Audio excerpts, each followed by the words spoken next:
Hey there, this is Melody Stroud, and I am so excited to share with you 4 different ways to party so you can find out which way is best for you. So here we go. I want you to experiment with different things and discover what works best for you because what might be fabulous for one consultant is not the best for another.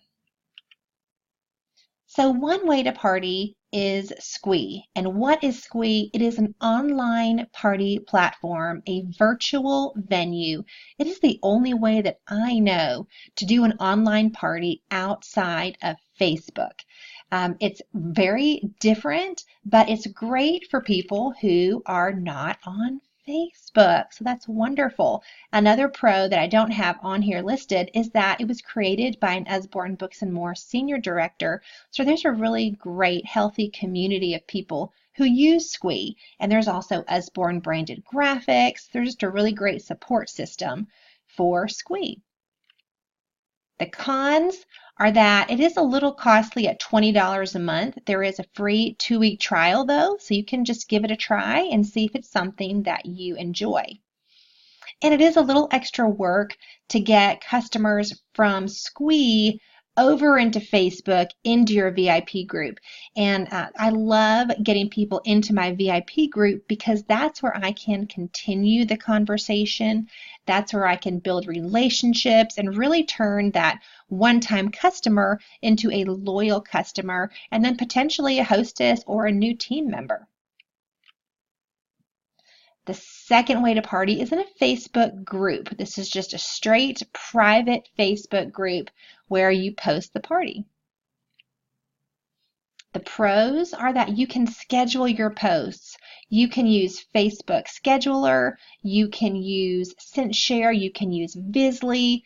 By scheduling posts ahead of time, it just saves you, kind of party anxiety that night that you might get when you have to manually post or copy and paste a post into the party. So I really appreciate that I can schedule my posts in groups. The cons, though, are that the guests will not likely see notifications because it's in a group, which can obviously lead to low interaction, low sales, and just really not a good party because people forget about it. They don't get a notification that it's going on. So it's really not recommended by me. I don't recommend it. Facebook event. This is where you create a private event in Facebook, and that is where you do the party.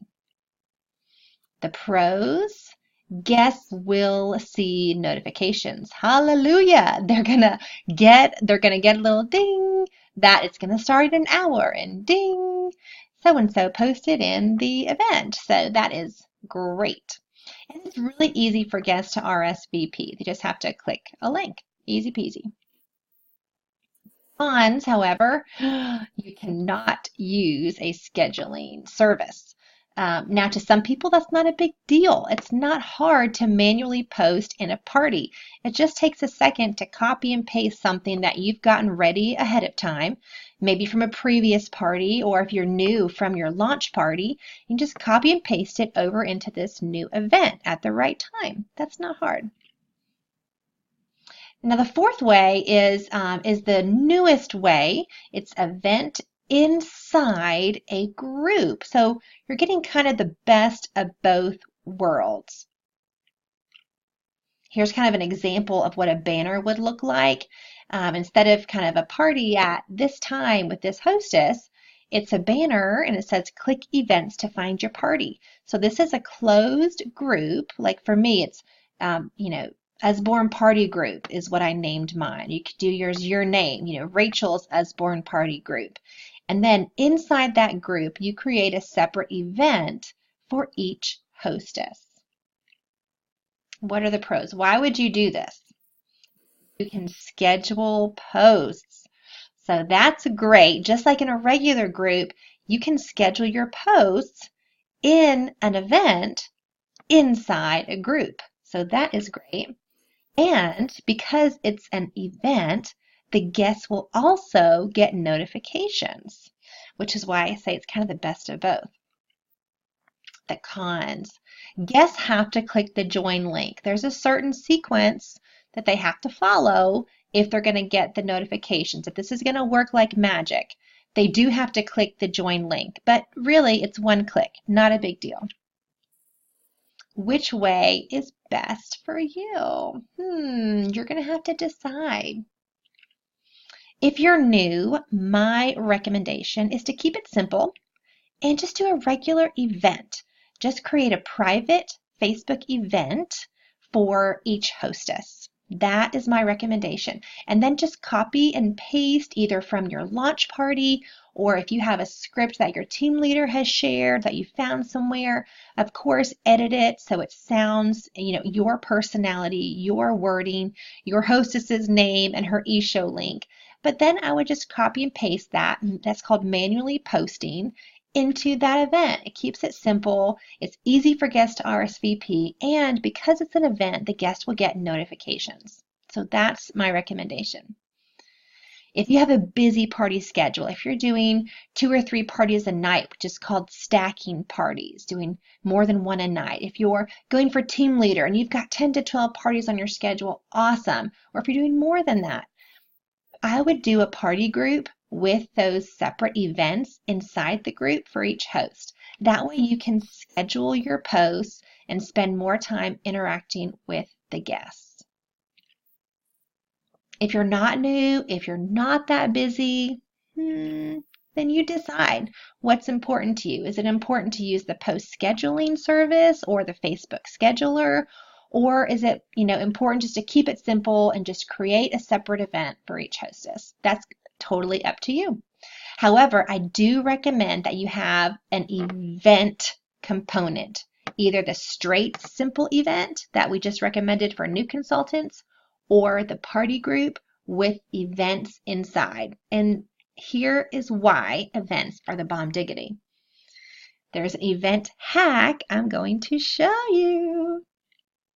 So in this one, we have, this is a party group example, okay?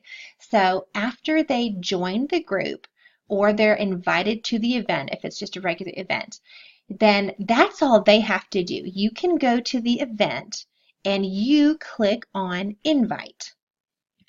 And this is a group example. These people have clicked the join link. They're now in the group. I'm going to click on the guests, and then I can click on send them invites to this particular event inside my party group. Now, after I send them the invite, you would think I'd have to wait for them to accept, but I don't have to wait.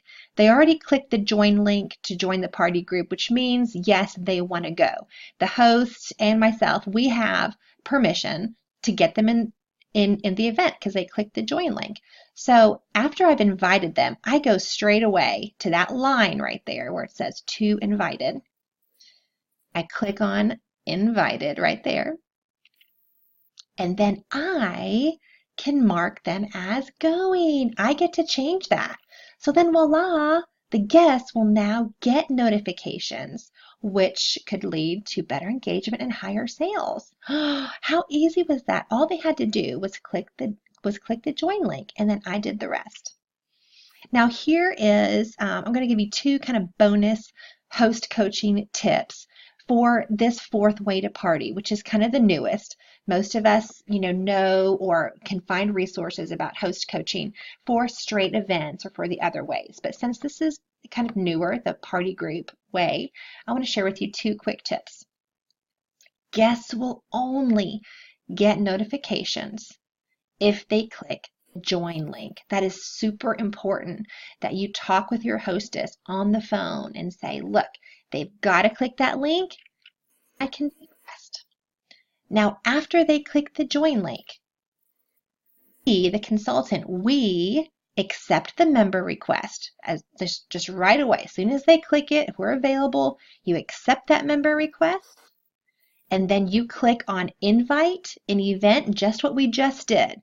You accept the member request, you click on invite in the event, what we just did, and then you mark them as going. Easy peasy. So easy. The guests will get notifications, and all they had to do was click that join link. And because they clicked the link, they're saying they want to be in the party. So we took care of the rest. So easy. And then one last tip for you. Party groups should be closed groups. So if you're going to make Brianna's Usborne party group, it's a closed group. And then you have events inside it, one for each hostess. But you need to go and edit the settings of your new party group. And you need to add one membership approval question. This is a question that people will have to answer before you accept them into the group. Here is that one question. Who is your host? So when they answer that question, you know which party to add them to. How easy is that? Because hopefully you're going to have a lot of parties going. You're going to have a lot of events in that party group. People are going to see that you're a really awesome party girl and you know what you're doing. So there's going to be a lot of great events. So when they put their host name down, you know where to add them. But a lot of people skip this, honestly. A lot of people just click join and then move on. So if they don't answer, you look for mutual friends and you'll see your host and you'll know which party to add them to. Isn't that easy? Now we're going to wrap it up like this yummy burrito. Ways to party online, there's Squee, there's Facebook event, there's Facebook group, and then there's a Facebook event inside a group. That's the party group, the newest way. Again, if you're brand new, I would recommend keep it simple and just do a Facebook event. If you're not new or if you've got a lot of parties, you want to use that scheduling service, then do the new party group and do an event inside your party group. My recommendations. Thank you so much for watching. I hope that you're excited to either try something new or that you've learned something new and go out there and party hard. Thank you so much, friends.